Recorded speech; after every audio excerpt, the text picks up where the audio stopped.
Hola, hoy quiero hablarles del artista tacaño.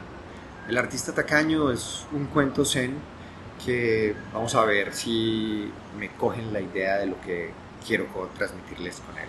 El artista tacaño era un artista, un monje budista que pintaba muy bien, pero se decía que sus obras eran costosísimas. Un día una geisha le pidió una de sus obras y le dijo que le pagaría lo que él pidiera, pero lo único era que tenía que pintarla mientras ella estaba con una persona para que fuera parte del espectáculo. Y así que el maestro accedió, fue y pintó la obra. Cuando terminó la obra, la geisha le dijo, bueno, ¿cuál es el precio? Y él pidió el precio más exorbitante que se había podido pagar en ese momento por la obra.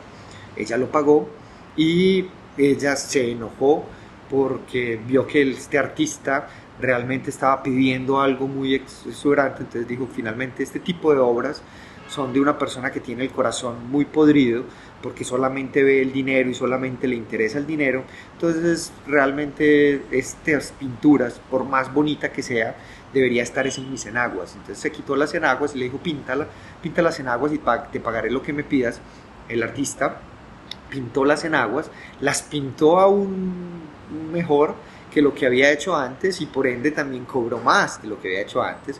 La geisha de nuevo le pagó y de nuevo volvió a decir, no, esto es una persona que tiene el alma muy corrompida porque lo único que busca es dinero.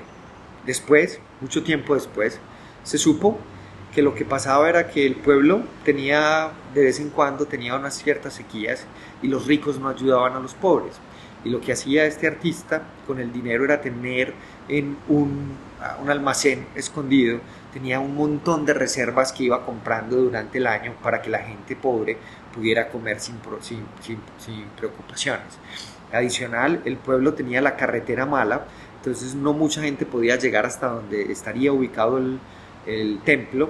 Por ende, él, cuando llegó y tuvo cierto dinero, mandó a construir la carretera y su antiguo maestro no había podido completar el templo, por lo cual también él completó el templo con el dinero. Una vez hizo estas tres cosas, tenía suficiente comida para la gente, arregló la carretera y construyó el templo, guardó sus pinceles y nunca más volvió a pintar y se dedicó simplemente a ser maestro. Y una pequeña pausa para ver qué entendemos de esto. Y la verdad es que muchas veces nosotros no vemos lo que sucede detrás de las intenciones de las personas y nos apresuramos a juzgar en si es ego, en si es, como veíamos acá, un tema de tacañería, decimos que tiene el corazón corrupto. Porque sí, en la vida real hay personas que tienen una necesidad de figurar o hay personas que les gusta obstaculizar a otros, pero eventualmente hay mucho más en lo que está sucediendo. Entonces es importante, no nos apresuremos, es importante no solo tratar de entender, sino también entender qué es el otro. No somos nosotros. Nosotros solamente debemos preocuparnos por lo que podemos controlar. Y nosotros nos podemos controlar a nosotros mismos. ¿Qué sentimos a través de? En este cuento, finalmente, cuando uno contrata a un artista, uno lo contrata para el resultado final. Me acuerdo hace muchos años una historia que me contaron sobre mi abuelo José Horacio Betancourt en una exposición.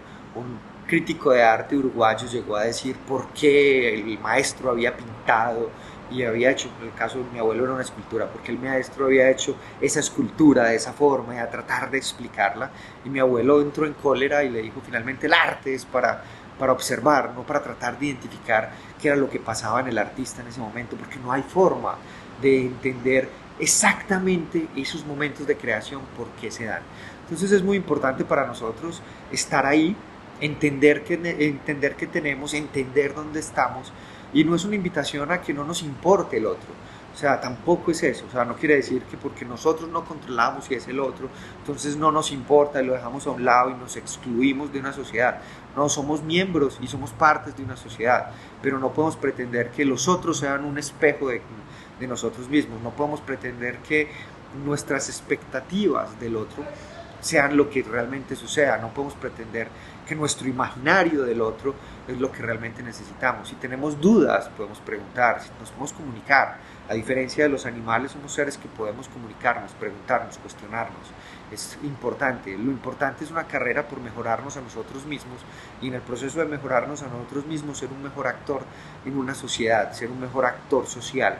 Entonces, es una invitación, no se les olvide, el artista tacaño, abajo les pondré un enlace al cuento. Gracias por estar aquí, suscríbanse si les interesan más cosas o escríbanme en Twitter, @Betancourt. Un abrazo, chao, chao.